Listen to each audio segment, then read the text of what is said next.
जय हिंद दोस्तों। इजराइल जो है आज के दिन का सबसे बड़ा एक अगले कुछ दिन इसके ऊपर उठापटक चलने वाली है। तो आज के दिन जितनी जियोपॉलिटिकल उठापटक चल रही है उसमें इजराइल भी अपने आप में एक सेंटर है जहां पर सिचुएशंस चेंज हो रही हैं और वहां की पॉलिटिकल सिचुएशंस चेंज होने का डायरेक्ट असर हिंदुस्तान या दुनिया की एक बड़े हिस्से पर पड़ेगा और दुनिया की पॉलिटिक्स पर पड़ेगा। उसी चीज के ऊपर डिस्कस करने वाले हैं क्योंकि असलियत में आज लेबनान के एक न्यूज चैनल ने एक न्यूज फ्लैश की और उसमें हमास ने क्लियर वर्ड्स में धमकी दी कि इजराइल के ऊपर दोबारा रॉकेट से हमले करने के लिए हम तैयार हैं, या तो इजराइल सुधर जाए वरना अच्छा नहीं होगा। जब ये धमकी दी तो उसके बाद एक दोबारा से बहस छिड़ गई कि हमास अभी तो पिटा है और बहुत बुरी तरह पिटा है और दोबारा से ऐसे धमकी दे रहा है या हमले की जो चेतावनी दे रहा है उसका मतलब क्या है, मकसद क्या है, इसके ऊपर आज डिस्कस करने वाले हैं दोस्तों। तो उससे पहले एक छोटी सी इंफॉर्मेशन आपको मैं देना चाहता हूं कि हमारा जीरो टू हीरो सीरीज का एक कोर्स चालू हो चुका है क्योंकि लॉकडाउन के अंदर हर कोई घर में बंद है, पढ़ाई इफेक्ट हो रही है। लेकिन आप लोग 12वीं पास कर रहे हैं, कर चुके हैं, ग्रेजुएशन कर रहे हैं और घर में बंद करने होने के बावजूद आप तैयारी करने के लिए लालायित थे। तो ऐसे में आप लोगों का टाइम वेस्ट ना हो तो वहां कम से कम भले ही किसी दूसरे इंस्टीट्यूट या बड़े इंस्टीट्यूट में जाकर, या बड़े छोटे तो कुछ भी नहीं होते, हम ही उनमें पढ़ा रहे होते हैं, तो उन इंस्टीट्यूट्स में जाकर आप तैयारी करना चाहते हैं क्लासरूम में, लेकिन आप अपना एक साल और वेस्ट नहीं करना चाहते तो आप हमारा बेसिक एनसीईआरटी का कोर्स ज्वाइन कर सकते हैं। और उस बेसिक एनसीईआरटी के कोर्स में हम गवर्नमेंट जॉब के लिए आने वाले जितने भी गवर्नमेंट जॉब के लिए होने वाले जितने भी एंट्रेंस एग्जाम्स हैं उनके जीएस की प्रिपरेशन इसमें करवा देंगे हमारे इस जीरो टू हीरो सीरीज वाले प्रोग्राम के अंदर। और इसीलिए हम क्या कर रहे हैं, आप लोगों को ये बैच में आने का निमंत्रण दे रहे हैं। इसमें हम प्रीवियस ईयर में पूछे गए जितने भी क्वेश्चंस हैं सब आपको करवा देंगे। एनसीईआरटी के टॉपिक वाइज क्वेश्चंस एनसीईआरटी के टॉपिक्स कवर करवा देंगे। और सबसे इंपॉर्टेंट बात है दोस्तों कि इस समय पर किसी के पास पैसे नहीं है, ये आप और हम जानते हैं। इस समय पर पैसे नहीं हैं क्योंकि 1.5 साल से काम बंद पड़ा हुआ है और भारत के लोगों की इतनी पोटेंशियल नहीं है कि 1.5 साल घर से बैठ के खा ले। इसीलिए हम लोगों ने इस कोर्स को बहुत ही मिनिमम चार्जेस 500 रुपये पर मंथ के 500 रुपीज पर मंथ के हिसाब से चालू किया है। इतना अमाउंट पे कीजिए और आप हमारी क्लासेस के अंदर आना स्टार्ट कर दीजिए। टाइम वेस्ट करने की कोई भी जरूरत नहीं है, बिल्कुल भी। आपका निमंत्रण है, हमारा निमंत्रण स्वीकार करें, जल्दी से जल्दी हमारे साथ जुड़े ताकि आप लोग प्रिपरेशन में पीछे ना रह जाएं। अब आ जाते हैं दोस्तों टॉपिक के ऊपर। टॉपिक है हमास ने हमला किया, हमास ने इजराइल को हमले की धमकी दे दी है। अब अगर हमास ने इजराइल को हमले की धमकी दे दी है और इजराइल अभी हमास को पीट के हटा है, तो ऐसा एकदम से क्या हुआ जिसकी वजह से हमास एकदम से यहां पर सिचुएशंस को मतलब दोबारा से बिगाड़ने की तैयारी में है। तो यहां असलियत में दोस्तों समझिए, यहां सबसे बड़ी सिचुएशन ये है कि इस टाइम पर इजराइल के अंदर एक डोमेस्टिक क्राइसिस चल रहा है, पॉलिटिकल क्राइसिस, या यूं कहें कि डोमेस्टिक पॉलिटिक्स के अंदर एक चेंज हुआ है। यहां डोमेस्टिक पॉलिटिक्स में एक चेंज हुआ है। इस डोमेस्टिक पॉलिटिक्स के अंदर जो चेंज हुआ है उसके अंदर 12 साल से, ये सारे के सारे न्यूज चैनल्स में हाईलाइट हो चुका है कि 12 साल से जो पीएम थे बेंजामिन नेतन्याहू, ये जो बेंजामिन नेतन्याहू थे ये 12 साल से पीएम थे और ये एक राइट विंग नेशनलिस्ट थे। राइट विंग नेशनलिस्ट का मतलब वो इजराइल को नंबर 1 पर देखना चाहते थे, यहूदियों के लिए इजराइल को मानते थे, अरब्स और फिलिस्तीनियों को दबा के रखना चाहते थे, हमास हिजबुल्लाह को दबा के रखना चाहते थे और ईरान को धज्जियां उड़ाना चाहते थे। और पिछले 2-3 साल में उनकी एक्टिविटीज से ऐसा नजर भी आ गया था कि वो ईरान को तो छोड़ने वाले नहीं हैं। लेकिन वो अपनी पॉलिटिकल सिचुएशन में एक स्ट्रांग पोजीशन पर आ चुके थे। इस वजह से वो इतने ज़्यादा स्ट्रांग आ चुके थे कि उनकी जो अपोजिशन थी वो लगातार वीक होती जा रही थी, या यूं कहें कि लगातार खत्म होती जा रही थी। जब उनकी अपोजिशन खत्म होती जा रही थी तो ऐसे में अपोजिशन को जब अपने ऊपर संकट आना शुरू हुआ तो वो अपोजिशन जो है वो यूनाइटेड हुई, और इनके पास भी शायद 42 या 43 सीट्स थी।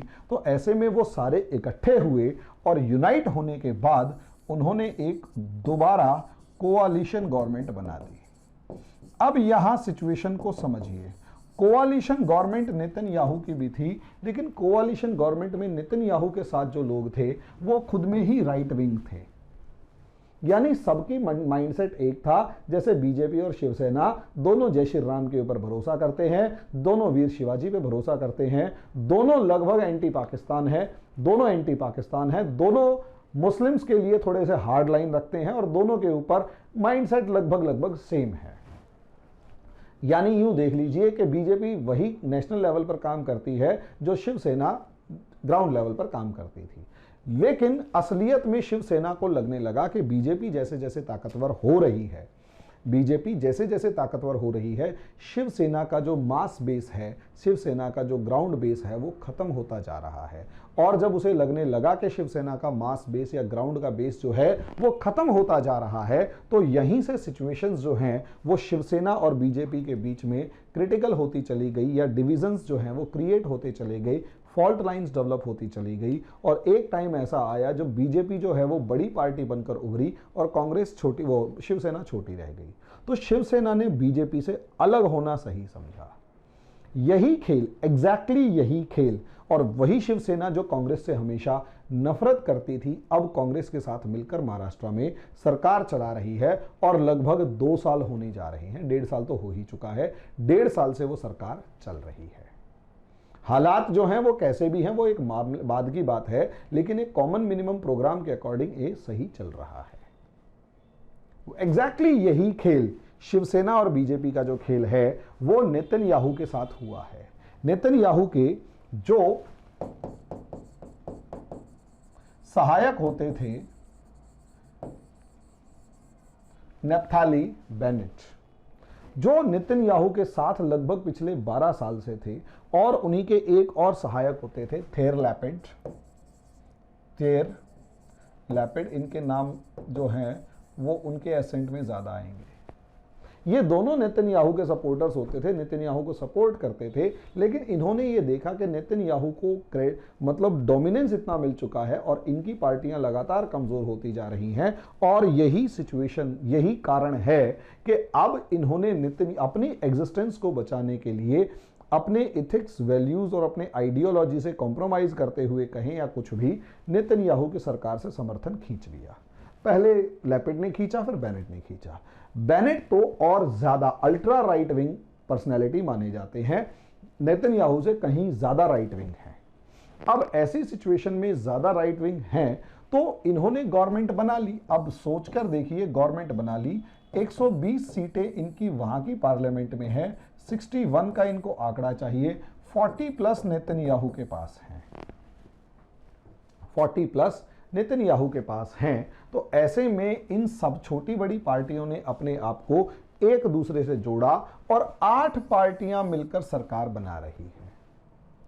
8 पार्टियां मिलकर सरकार बना रही हैं, समझे। अब जब 8 पार्टियां मिलकर सरकार बनाएंगी तो नफ्ताली बेनेट जिसके पास 7 सांसद थे और थेर लैपिड जिसके पास 17 हैं, इन दोनों ने हाथ मिलाया और बाकी सभी ने अपनी अपनी सीटें इनको देना शुरू किया, और कोवालिशन गवर्नमेंट में ये पीएम बन गए और ये फॉरेन मिनिस्टर बन गए। लेकिन समस्या क्या आई? समस्या ये आई कि यहां पर पहली बार एक अरेबिक पार्टी भी, जिसका नाम राम है, नाम जैसे भी लिखा जाता, राम जो भी लिखते हैं वो राम नाम से पार्टी है, समझे। अब राम नाम से अगर पार्टी है, राम अल्लाह भी उनका एक नाम है, जो शहर का नाम है राम अल्लाह, फिलिस्तीन की राजधानी है, तो राम नाम से पार्टी है और ये पैलेस्टीनियंस की पार्टी है, ये पैलेस्टीनियंस की पार्टी है। अब ये पैलेस्टीनियंस की पार्टी है, तो ये पैलेस्टीनियन इशू को सपोर्ट करती है और ये कहती है कि हाँ, फिलिस्तीन अलग देश बनना चाहिए और फिलिस्तीनियों को और ज़्यादा राइट्स मिलने चाहिए। अब आप सोच कर देखिए, इनका जो चीफ हैं उनका नाम है मंसूर अब्बास। इनके चीफ का नाम है मंसूर अब्बास, समझे। अब ये मंसूर अब्बास इनके चीफ का नाम है, तो सोचकर देखिए, एक तरफ नेफ्तली बेनेट है जो पैलेस्तीन को इशू ही नहीं मानते, वो साफ कहते हैं गाजा को डिस्ट्रॉय करो, वेस्ट बैंक के ऊपर पूरा कब्जा करो और ज्यादा से ज्यादा ज्यूज को वेस्ट बैंक के अंदर बसाओ ताकि हमारा वहां पर ज्यादा से ज्यादा कब्जा हो। उसके बाद वो क्लियर वर्ड्स में हमास को डिस्ट्रॉय करने की बात करते हैं। अरेबिक लैंग्वेज को उन्होंने सेकंड क्लास का दर्जा दे दिया कि हाँ, आपकी लैंग्वेज किसी काम की नहीं है और हम सेकंड मानते हैं, और उसको यहां तक कि सेकेंडरी भी खत्म कर दिया। अब ऐसे में ये हैं ultra nationalist, ultra right wing, जो ये कहते हैं कि फ़लस्तीनियंस को ज़रा सी भी सुई की नोक के बराबर मैं कुछ नहीं दूंगा, और ये कहते हैं कि फ़िलिस्तीन अलग देश बनेगा। ये बिल्कुल ऐसा ही है जैसे दुर्योधन और पांडव एक पलड़े में आकर ये कहें कि अब हम युद्ध करेंगे, आगे बढ़ेंगे। इस सिचुएशन को हमास देख रहा है। और मजे की बात यह है कि जो राम अरेबिक पार्टी है, अरेबियंस की पार्टी है, ये किसी टाइम पर हमास का ही पार्ट होती थी, और यूं कहें कि ये असलियत में पॉलिटिकल विंग ऑफ हमास है। अब सोचकर देखिए कॉन्ट्राडिक्शंस कितने हैं। एक फिलिस्तीन को मान नहीं रहा, दूसरा फिलिस्तीन के बगैर मान नहीं रहा, और वो दोनों मिलकर सरकार चला रहे हैं। अब ये दोनों मिलकर अगर सरकार चला रहे हैं तो यहां पर ये सरकार कितनी मजबूत होगी ये बताइए। और अगर हमास के साथ, हमास ने यहां सीधे तौर पर हमला करने की जो धमकी दी है, उसके पीछे यही कारण है। इन्हें पता है कि इस समय पर इजराइल के अंदर जो सिचुएशंस हैं वो काफ़ी ज़्यादा कमज़ोर हैं। इस टाइम पर इजराइल के अंदर सिचुएशंस काफ़ी ज़्यादा कमज़ोर हैं, और पहली बार ये जो पैलेस्टीनियंस हैं ये सरकार में आए हैं। और सोचकर देखिए यार, 20% वोट इनके पास है, 20% वोट इनके पास हैं, तो लगभग 20% सीटें भी इनके पास हैं। और अब तक ये सरकार में शामिल नहीं हो पाए थे, या इनको सरकार में शामिल नहीं होने दिया था, लेकिन पहली बार इनको सरकार के अंदर अगर जगह मिली है और इस तरीके का पॉलिटिकल डिवीजन हुआ है कि ये अपनी बात को मजबूती से रख सकें, वरना सरकार को कमजोर कर सके, तो आप समझ सकते हैं इजराइल की सिचुएशन इस टाइम पर खराब है। इजराइल की सिचुएशन इस टाइम पर क्या है? खराब है। और अगर इजराइल की सिचुएशन यहां पर खराब है तो इसका नतीजा क्या होगा? इसका नतीजा सीधा सीधा होगा, इसका नतीजा सीधा सीधा ये होगा कि इजराइल की या तो सरकार गिरेगी, या फिर इजराइल के ऊपर हमास के खुलकर हमले होंगे, और इजराइल ज्यादा स्ट्रॉन्ग एक्शन नहीं ले पाएगा जितना अभी लेता है। जितने अभी स्ट्रॉन्ग एक्शंस ले पाता है उतने स्ट्रॉन्ग एक्शंस नहीं ले पाएगा। और जब जब हमास रॉकेट अटैक करेगा तब तब अब इजराइल को कहीं ना कहीं बीच का रास्ता, मॉडरेट वे में, एक बहुत ही नरम वे में बीच का रास्ता निकालकर आगे बढ़ना पड़ेगा। बीच का रास्ता निकालकर नरम रुख अपनाना पड़ेगा हमास के लिए। और यहां हमास, क्योंकि इजराइल सरकार पहले जो ताकतवर थी तो हमास को ताकतवर होने नहीं देती थी, अब हमास लगातार ताकतवर होता जाएगा, और उस सिचुएशन में हमेशा हमास के हमले इजराइल की सरकार को गिराने की तरफ इशारा करते रहेंगे। क्योंकि जितनी बार हमास हमला करेगा इजराइल पर, सोच कर देखिए ना, ट्रायंगुलर क्या बनेगा? ट्रायंगुलर ये बनेगा कि इस तरफ ट्रायंगल, इस तरफ ये बनेगा कि एक तरफ हमास है। अब एक तरफ हमास होगा, दूसरी तरफ इजराइल गवर्नमेंट होगी, और तीसरी तरफ यहां पर जो होगी वो राम पार्टी होगी। सोचकर देखिए अब मजा कैसे आएगा। जैसे ही वो इजराइल पर हमला करेगा, यहां पर इजराइल है, जैसे ही हमास इजराइल पर हमला करेगा तो गेम ये होगी कि इजरायली गवर्नमेंट के ऊपर प्रेशर होगा कि वो हमास पर हमला करे, और जैसे ही हमास पर हमला होगा, पैलेस्टीनियंस के इमोशंस डोमिनेट करेंगे और राम जो पार्टी है उस पर दबाव डालेंगे कि आप इसके ऊपर प्रेशर डालो कि हमास पर do not take strong actions, कि भाई जो हैं ज्यादा स्ट्रॉन्ग एक्शंस मत लो वरना सपोर्ट खींच लेंगे। गेम सोच कर देखिए, बड़ी जबरदस्त गेम यहां पर बड़ी जबरदस्त गेम खेली जाएगी कि या तो आप हमले रोको बातचीत करेंगे वरना हम सपोर्ट खींच लेंगे। यहां प्रधानमंत्री की कुर्सी हिलेगी। अब उसके पास दो ही ऑप्शन होंगे, या तो सरकार गिराओ या फिर बात मान जाओ। सोच कर देखिए, मेरी इस बात को 2-3 बार रिपीट करके सोच कर देखिएगा। अब इजराइल किस चक्रव्यूह में फंस गया, अब इजराइल किसी चक्रव्यूह में फंस गया है। समझे, किस चक्रव्यूह में फंस गया है और यह कब तक चलेगा पता नहीं।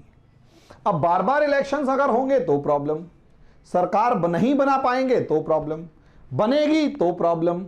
और जब तक इस गवर्नमेंट का रोल रहेगा, और इसमें कॉन्फ्लिक्ट दूसरे भी तो हैं, जो लैपिड हैं वो मॉडरेट हैं, वो हमास से बात करेंगे। हमास बात क्यों करेगा?